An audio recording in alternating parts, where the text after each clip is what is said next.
اول احمد همین چه خیلی شدی حادثه؟ بارون بارید آبی اومد سیل اومد. سیل اومد زدم ایجوره. چند قشیده خانه زندگی میکرده؟ 4 ماشید.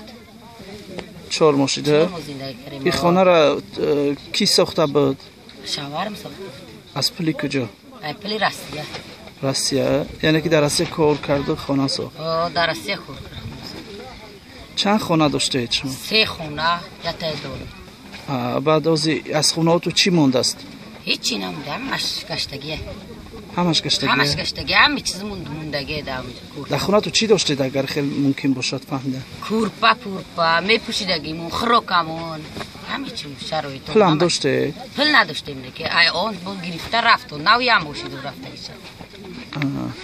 ای آن قرض کرد رفت. نوی هم باشید رفته ایشه. شما 4 فرزند داره؟ 4 فرزند داره، 2 بچه داره. این 2 شب در زیری پلاتکا زندگی کرده. زندگی چه خیلی است اینجا؟ میشه ساز است. میشه. اجازه ندادن که کورپای چیزتون از خانه بگیرید بیرون کنید؟ بره گیره گفتن داره، حال سالدتا بروورای سودیانه که ترمش آب در آبم لای. چقدر ضرر دیدید؟ آشخانه، پاشخانه، آقلخانه هیچی نمود. ماشینا پچق شده و حالی هم استویده در همینجا. خانه پری آوی میگه. خوش برد دیده یاردم کرده بیرون برآوردیم دیگهش هم مونده در خانه. دیوالا حالی نم هم خیلی آوش نرفتگی میگن. ضرر همود دیگه چه خیلی کردیم. کلینو و نبیره هاتون سازن خوبه؟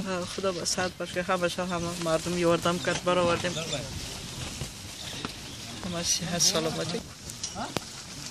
من گفتم یک سالدتی منم هم آواش برد یک صندوق ما بگیرم گفت که وای بنزین تا بیار قد وای میبرم.